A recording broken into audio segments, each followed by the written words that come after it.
Hey students, there's been a request for a video over using the calculator to calculate probabilities for normally distributed variables. So I'm going to go through that pretty quick. You may need to hit the pause button on your video as you're going if it gets to going too fast.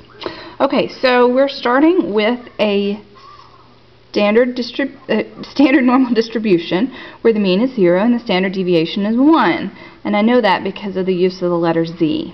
I'm wanting the probability that z falls between negative 1.15 and 1.62, and I've got the diagram drawn there. The command that we're going to use is the normal CDF, which stands for normal cumulative distribution function, and the call sequence for that is the left bound, the right bound, mean, and the standard deviation. Alright, I'm going to go to the calculator now and turn it on. And to find that command, you're going to hit the second key, and then this key right here says VARS on top, and above it says distribution. The second command is normal CDF. We do not use the normal PDF for really anything. Alright, we're going to put in the left bound and then the right bound. So from our diagram here, we want negative 1.15 to be the left bound and 1.62 to be the right bound.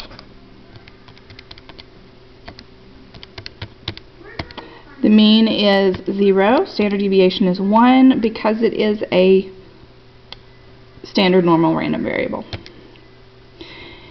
And we get an answer of 0.8223, so I've got that written down there. Alright, sometimes our left bound or right bound is positive or negative infinity, like in my next example. In this one, x is a normally distributed random variable with a mean of 4 and a standard deviation of 2.3. And we want the probability that x is greater than 1.5. So you see here that our right bound is going to be positive infinity. To put positive infinity into the calculator, you're going to type in 1 times 10 to the 99th. That E means 1 times 10 to the 99th. For negative infinity, we put in negative 1 times 10 to the 99th. And I'll show you how we do that on the calculator. Alright, so same command, normal CDF. Okay, my left bound is 1.5. My right bound is positive infinity.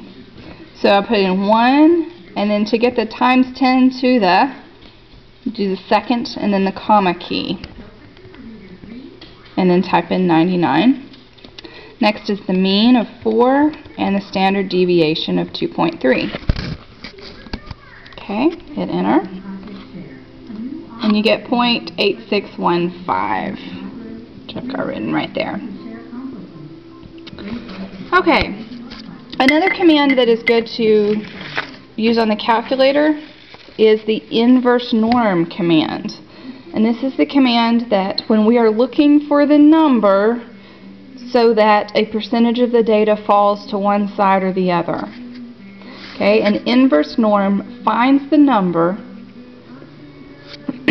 that is, you put the probability, that probability is to the left of that number on a normally distributed random variable with the mean and the standard deviation. Okay, so let's look at an example. We have x that's normally distributed with a mean of 10 and a standard deviation of 4. We need to find a number so that 90% of the data falls to the left of that number. So I'm looking for this number on the x-axis so that the area under the normal curve is 0.9. So go to your calculator. The inverse norm is at the same location as normal CDF. It's just the next one down. We want the number that has 90% of the data to the left of it when the mean is 10 and the standard deviation is 4. Okay, and that tells us that that bound would be 15.1262. So 15.1262. Okay, a different way we could approach this would be find bounds for the middle 40% of the data. So let's draw a picture. Gotta forgive me, I'm drawing through the camera screen, and that's always a little scary. So the middle 40% of the data, that means that 20% is here and 20% is here, right? So this number right here, we can find this by knowing what percentage of the data falls to the left of this. So if this is the middle 40%, the rest of the data would comprise 60%. So this part would be 30% and this part would be 30%. Okay, so to the left of this number would be 70% of your data. So I'm going to do inverse norm.